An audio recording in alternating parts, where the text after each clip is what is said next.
Yo necesito, ¿sí?, guantes para las instrumentistas, para el cirujano y para el ayudante. Son 3 pares de guantes. Y siempre vamos a preguntar qué número de guantes es la gente que va con las que yo voy a participar en la cirugía. Esto es un lápiz de electrocauterio, yo creo que ya muchos lo conocen, ¿sí?, la llamada pluma. Este lápiz de electrocauterio, para poderse usar, se necesita un equipo, ¿sí?, especial, que es lo que le va a dar la funcionalidad al lápiz, ¿sí? Pero para quien no lo conoce, sí tiene paciencia. Vamos a necesitar un tubo látex, vamos a necesitar gasas con trama y vamos a necesitar, muchachos, lo que son suturas. En una cesárea se utiliza el carbón crónico del 1, dos suturas, carbón crónico del 0, 1, y Vicryl del 1 y Dermalón 1. Como aquí no lo sabemos, entonces vamos a colocar lo que tenemos, ¿sí? Y vamos a necesitar nuestras hojas de bisturí. También en una cirugía siempre se pasan 2 hojas de bisturí. Dependiendo del mango, vamos a colocar el número de hojas. Ay, sí, me dicen, ¿qué número es? Este es 20, pero esa no es que brilla mucho. Sí.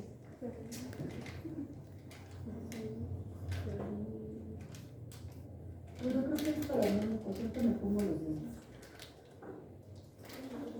En la parte superior de la hoja es 21. ¿21? Sí. En la parte superior de la hoja, ¿sí?, siempre viene el número de la hoja, ¿sí? Una hoja 20 y una hoja 21 para qué tamaño de mango, ¿qué número de mango? Para mango 4. Del 20 en adelante es mango 4. Si yo voy a usar un mango 3, ¿qué tamaño de hoja voy a utilizar? Bueno, del mango de la 10, bueno, la literatura marca de la 10 hasta, dicen ellos, la 19, 18, ¿sí? Habíamos visto que las hojas de bisturí más comunes que nosotros tenemos, ¿sí?, es la 10, la 15, la 12, ¿sí? Son de las hojas que generalmente tenemos para el mango, o sea, para el mango 3. Y vamos a necesitar, ¿sí?, también una pequeña acepto que no siempre la solicitan, pero es bueno para que la conozcan. Le vamos a colocar la jeringa acepto.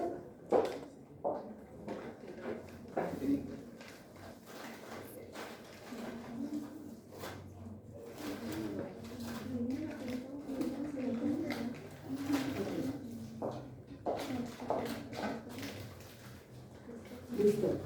Entonces,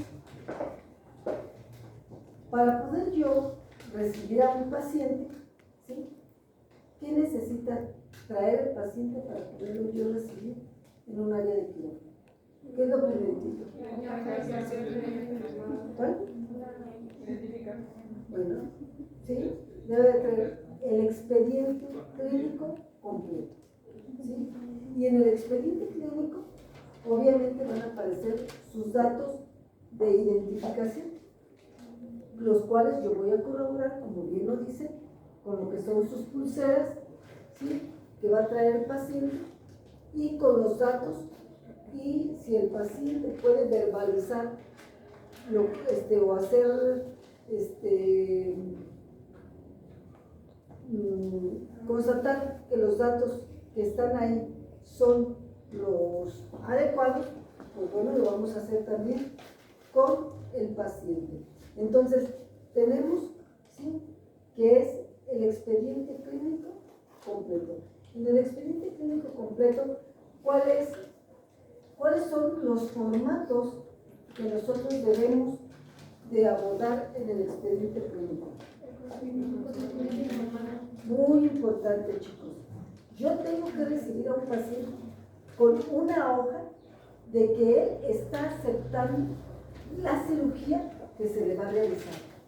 Tengan mucho cuidado con ese documento, ¿sí? ¿Por qué? Porque hay ocasiones que se les hace fácil pasar a los pacientes sin esa hoja. Y resulta que cuando entra un paciente al quirófano, se programa un tiempo de salida, pero en realidad no sabemos, ¿sí?, a qué hora vamos a salir, ¿sí? Porque una vez que abren a un paciente, ¿sí?, el médico proyecta que es un apéndice, pero resulta que el apéndice está perforado.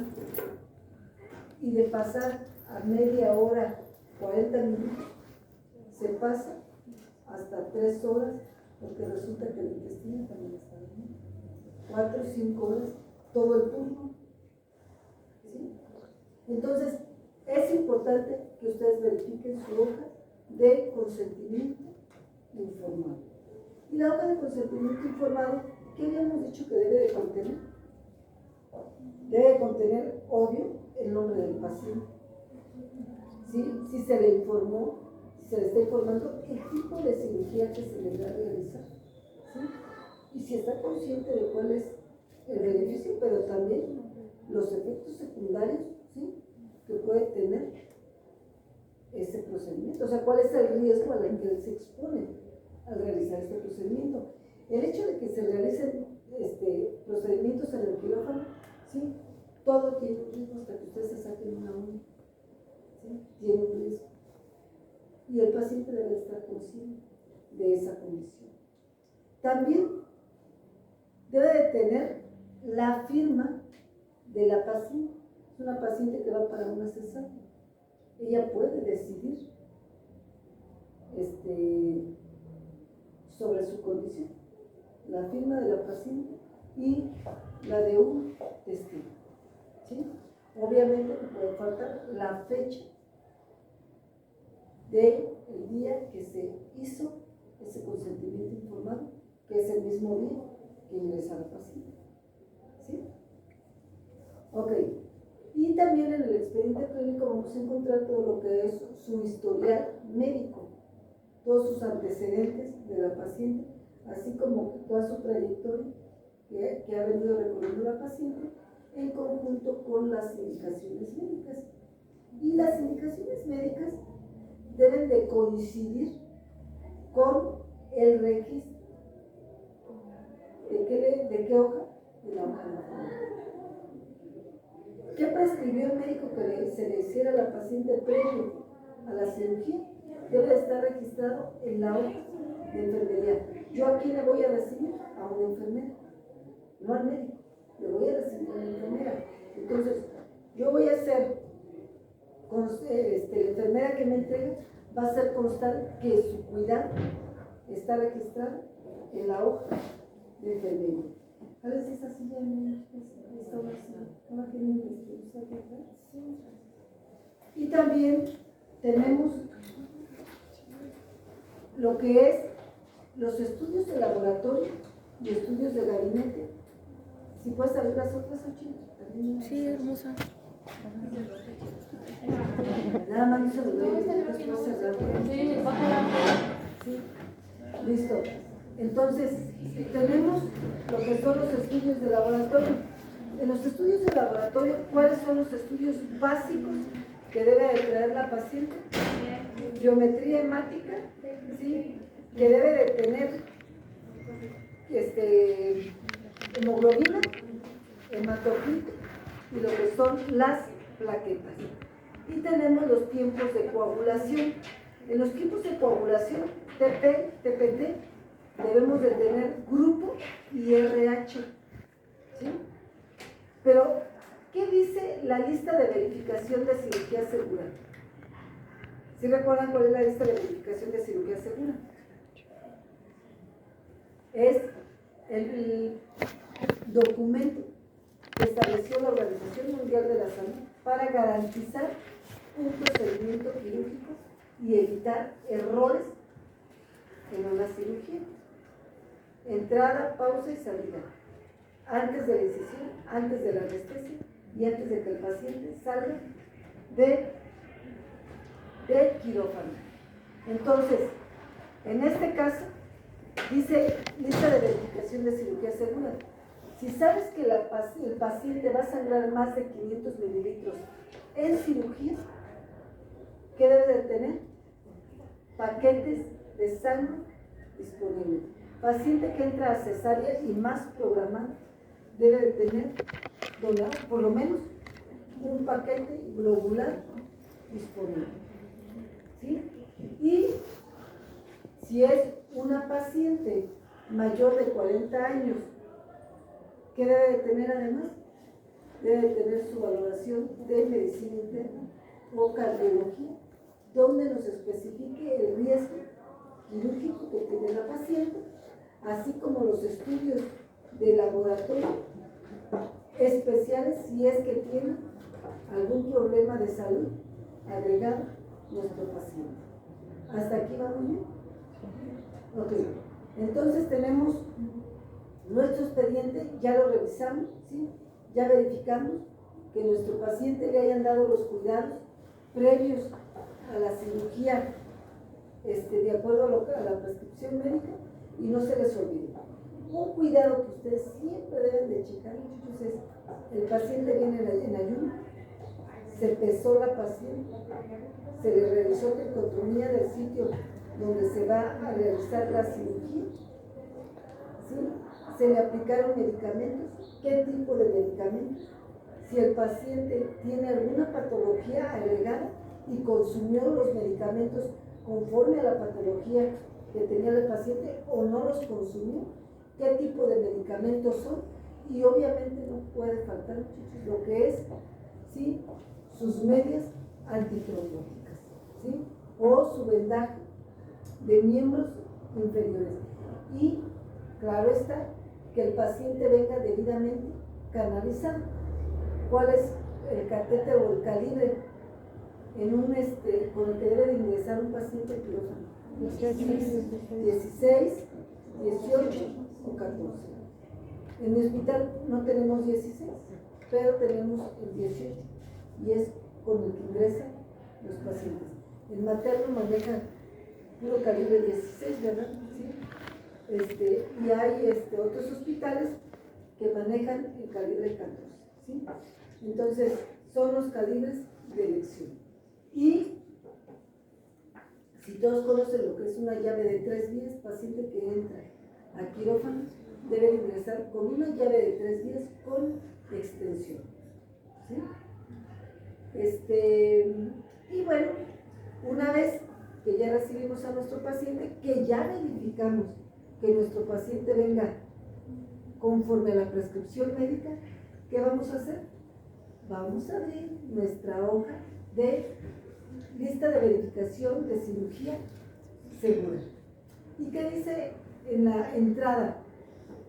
En el primer apartado de la entrada dice que el paciente debe de entrar con monitorización de signos vitales.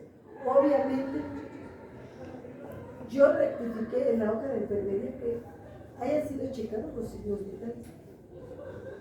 Pero cuando entra la paciente a sala, inmediatamente coloco monitores y comienzo a tomar signos vitales, porque un paciente estando en sala se puede sacar de la sala porque no está en hemodinámica estable. Tengo que checar los datos de identificación de mi paciente, tengo que checar nuevamente consentimiento informado. ¿Qué datos en la identificación del paciente mínimo debe de tener? Nombre, mínimo esos 3 datos, ¿sí? Y también dice que debe de traer, si es posible, el marcaje quirúrgico, de dónde se va a operar el paciente, tiene que venir marcado con una terrible X, ¿sí? Y bueno, también habla de lo que si el paciente padece alguna alergia o si el paciente tuvo alguna valoración preanestésica y que se le realizó. Y pues bueno, lo de los hemoderivados que ya lo habíamos comentado. En el segundo apartado, que es la pausa o antes de la anestesia, se rectificó que todo el material estuviera completo y en orden y funcional, tanto por el cirujano, el anestesiólogo y la enfermera quirúrgica. La enfermera quirúrgica es quien se encarga prácticamente del proceso de que realmente el instrumental se le haya dado el proceso de esterilización adecuado y que esté completo, funcionando y demás. Pero el cirujano debe de conocer perfectamente cuáles son los riesgos a los que se va a enfrentar en esa cirugía. Y el anestesiólogo también debe de prever los riesgos que puede presentar el paciente durante el procedimiento quirúrgico. ¿Sí? Y para la salida hice mi conteo de todo mi material, todo lo que entró tiene que salir. ¿Sí? ¿Qué otra norma aplica en el quirófano? 045, prevención de infecciones asociadas a la atención médico hospitalaria, ¿sí? Donde nuestros pacientes se encuentran dentro de las primeras 4 causas de enorme mortalidad, ¿sí? Por heridas quirúrgicas y por instalación de sondas, ¿sí? Y obviamente si entran pacientes para instalación de catéteres centrales, también sería una causa. Entonces, ¿cuál es la primera actividad o la actividad esencial que se debe de realizar para evitar este tipo de problemas? Lavado de manos, ¿sí? Es esencial. La otra norma es la norma 017, que habla de lo que es el registro de los pacientes que entran y salen de nuestro quirófano, causas de mortalidad. ¿Qué es lo que tenemos? Nuestros pacientes. ¿Qué es lo que tienen nuestros pacientes? ¿Sí? ¿Cuáles son los problemas de salud por los que ellos ingresan? Y si entran y salen, ¿sí? ¿Se salieron, fallecieron o qué pasó? Y bueno, tenemos la norma 019, ¿sí? Que habla sobre la responsabilidad en el cuidado que nosotros como profesionales tenemos en el quirófano. Y en el quirófano, les recuerdo nuevamente, dice la norma que no puede haber enfermeras auxiliares, solamente enfermeras que tengan título y cédula profesional, ¿sí? Y tenemos lo que es la norma 06. ¿Cuál es la norma 06? Anestesia, ¿sí? Y en la norma 06 de anestesia habla de la función del anestesiólogo y los diferentes tipos de anestesia que pueden administrar, así como los consumibles que pueden necesitar para tal o cual procedimiento. ¿Traes un plumón? No.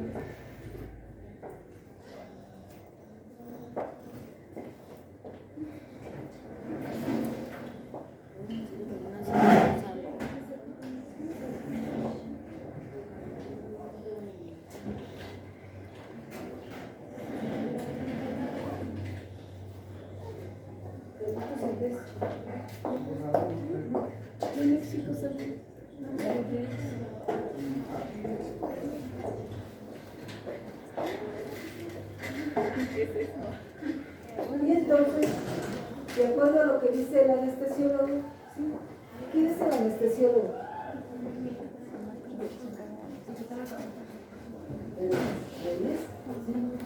Él se encuentra la cabeza, pero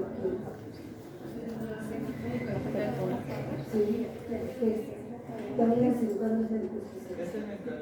También la quirúrgica es una enfermera especialista.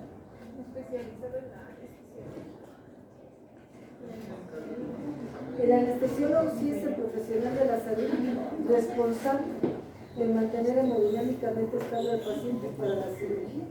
Es decir, tiene que tenerlo cogiendo para que la cirugía se pueda realizar. Y es el responsable de decidir qué tipo de anestesia va a administrar al paciente. Y de acuerdo a esto, ¿cómo se clasifica la anestesia? Local,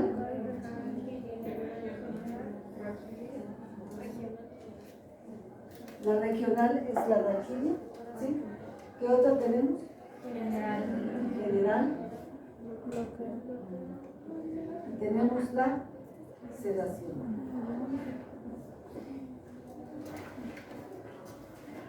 ¿Sí? En base a esta clasificación,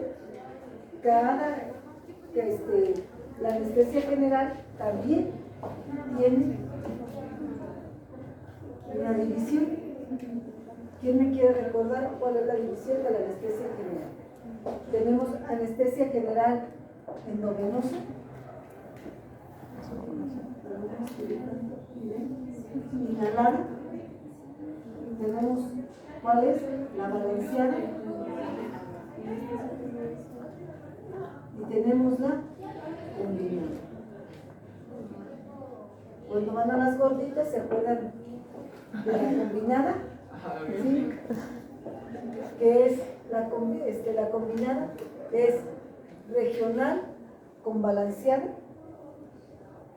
La balanceada es intravenosa con inhalada. ¿Sí lo recuerdan? Eso va a ser pregunta de examen, chicos. Viene el examen de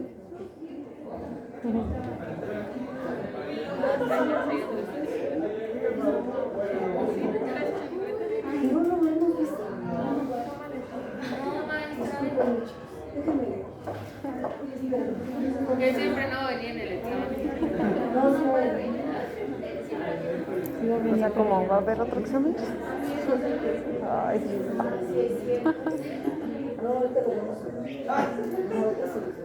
Ok, disculpen chicos, pensé que ya se los había dado. Es que si me voy a la par con los dos grupos, si no alcanzará con ok, vamos a ver. En anestesia les voy a mandar unas diapositivas para que tengan el material, ¿sí? Pero aquí lo vamos a ver ahorita a grandes rasgos. En la anestesiología, de acuerdo a lo que es un manual de enfermería, ¿sí? Para apoyo en anestesia, ¿sí? Ustedes pueden encontrar que en anestesia se divide, pueden hacer divisiones separadas, pero nosotros las vamos a ubicar de acuerdo a este manual, ¿sí? Y entonces vamos a tener que en la anestesiología tenemos la anestesia general. La anestesia general, ¿qué es la anestesia general? La anestesia general no es más que la aplicación de un anestésico que permite que el paciente pierda el estado de conciencia, ¿sí? Y pues podemos y se puede realizar un procedimiento quirúrgico, ¿sí? Pero esta a su vez se divide en anestesia general, endovenosa, ¿sí? Que es aquella donde el medicamento se inyecta a través de una vía periférica y va a producir, ¿sí?, un efecto anestésico. Tenemos la anestesia general inhalada. Inhalada, que es aquella donde al paciente se le coloca una mascarilla y está inspirando un gas que lo va a llevar a perder ese estado de conciencia. Y tenemos la anestesia general balanceada, que es la combinación, se los pondré así, ¿sí me entienden? Que es la combinación de la IVE con la inhalada. ¿Sí? ¿Sí me...? ¿Sí? Ok. Esta es la anestesia general balanceada. ¿Sí? Cuando ustedes ven que al paciente le pasan un tubo endotraqueal, eso es una anestesia general balanceada. Cuando los pacientes caen en paro, les meten un tubo. ¿Sí? Tuvieron que llevarlo, hicieron una combinación de esto para poderlo hacer. O ahorita lo vamos a ver de qué otra forma. También tenemos la anestesia general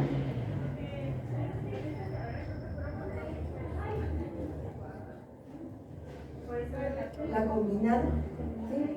Que es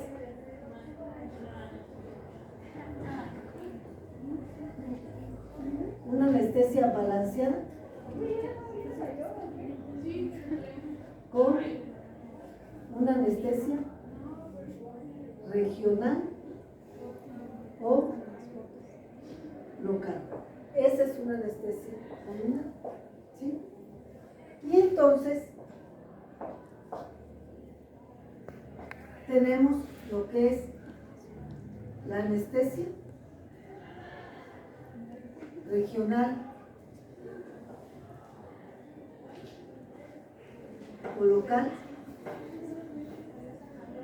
Esta anestesia regional o local se divide en anestesia peridural, anestesia aracnoidea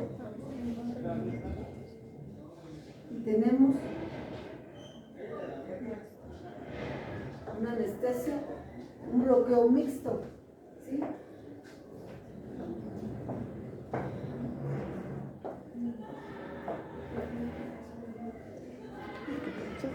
Bloqueo,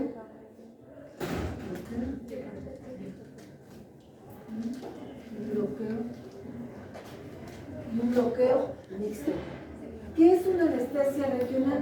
Una anestesia regional, muchachos, es cuando se administra un fármaco, ¿sí? Y se pierde la sensibilidad al dolor porque hay interrupción de la conducción eléctrica para que se produzca el estímulo. Esa es la diferencia entre esta y esta. Aquí, ¿sí? En esta no hay pérdida de la conciencia, hay un bloqueo en la conducción eléctrica. Y entonces, en la anestesia peridural,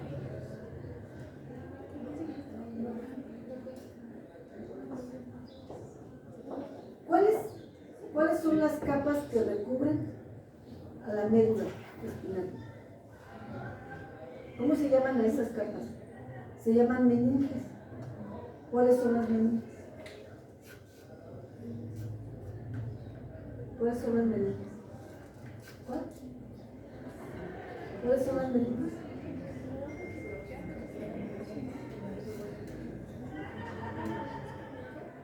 Tenemos la aracnoidea, la subaracnoidea,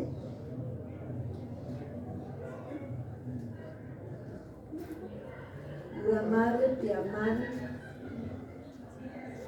y aracnoides son las meninges que recubren la médula.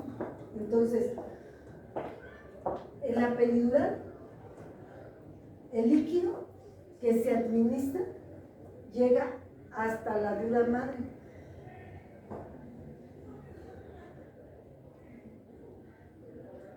¿Por qué? ¿Qué tiene la dura madre? La dura madre, sí, llega ahí. Tiene muchas terminaciones y tejido que permite que el líquido circule. Esta generalmente la van a poder ustedes identificar porque se puede meter un catéter en este espacio, ¿sí? Por eso es peridural. Y aquí se pueden pasar hasta 10 mililitros de medicamento, ¿sí?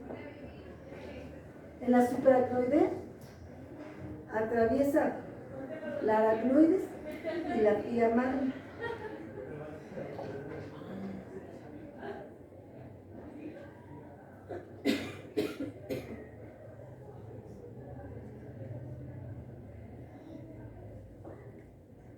¿Qué la caracteriza? En esta entra un catéter tan delgado, ¿sí? Y la dosis de medicamento que se aplica es muy poco, ¿sí? Va generalmente de 3 a 5 mililitros,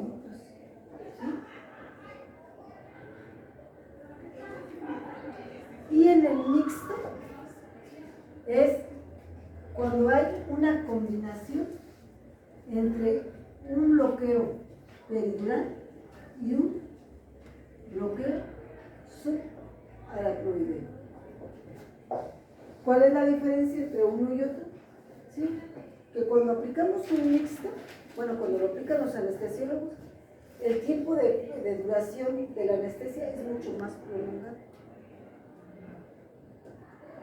La ventaja de un peridural es que puedes estar administrando dosis de medicamento a través del catéter. En el subaracnoideo, ahí es una sola dosis, pero tiene un tiempo de duración hasta de 3 horas, ¿sí? Aproximadamente. Entonces, tiene un tiempo suficientemente prolongado para poder realizar la cirugía. ¿Hasta aquí vamos bien? ¿Sí? ¿Sí? ¿La peridural cuánto dijo que duraba el efecto? Del peridural dura menos, ¿sí? Generalmente dura una hora y media, 2 horas. Pero aquí la ventaja es que puedes estar pasando más medicamentos.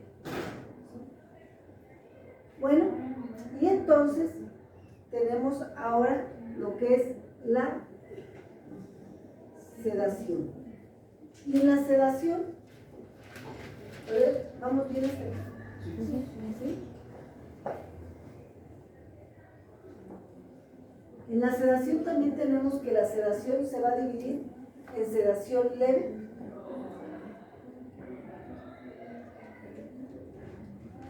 sedación moderada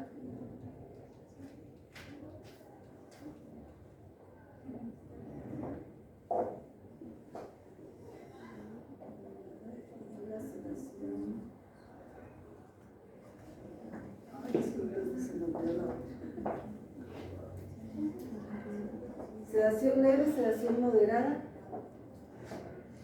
y creo que también se le llama profunda. Si me equivoco, lo corrijo. ¿Sí? En la sedación leve, ¿qué pasa? ¿Qué es la sedación?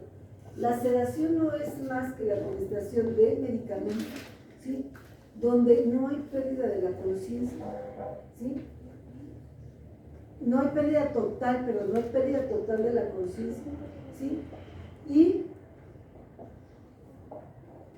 el aparato circulatorio y cardiovascular pueden tener un leve compromiso o no puede haber compromiso de ninguno de ellos, ¿sí?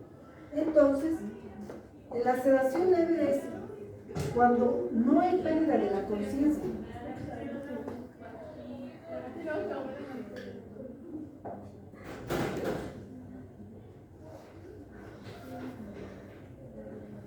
Y tampoco no hay compromiso con el aparato respiratorio y cardiovascular.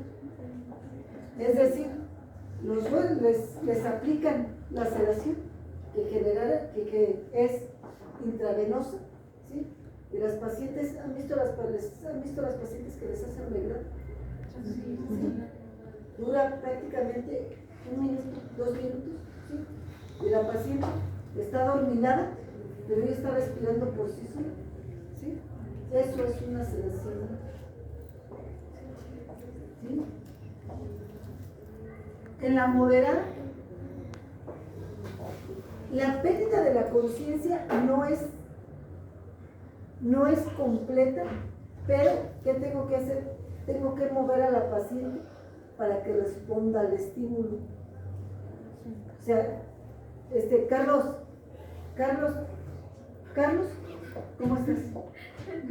¿Cómo? Fíjate, ahí me está respondiendo, se está viendo, ¿sí? Pero si entramos a una sedación moderada, Carlos, ya llegamos. Entonces, él tiene que, responde a través del estímulo táctico, ¿sí? ¿Sí me explico? Y tenemos, en lo que es la sedación profunda, es cuando el paciente tiene pérdida de la conciencia, ¿sí? Y lo está preparando para una anestesia general, ¿sí? Porque hay que intubar al paciente, ¿sí? Quedan más o menos claras las tres formas en las que se maneja la anestesia, ¿sí? ¿Puedo borrar? No, no es que no. ¿Cómo era la moderada? La moderada es cuando sí ya hay, puede haber, no hay pérdida de la conciencia, pero tiene que haber un estímulo para que el paciente responda. Y tampoco hay compromiso del aparato cardiorrespiratorio. Puede haber compromiso leve del aparato circulatorio y respiratorio, pero es leve, el paciente prácticamente sigue en su dinámica. ¿Puedo borrar?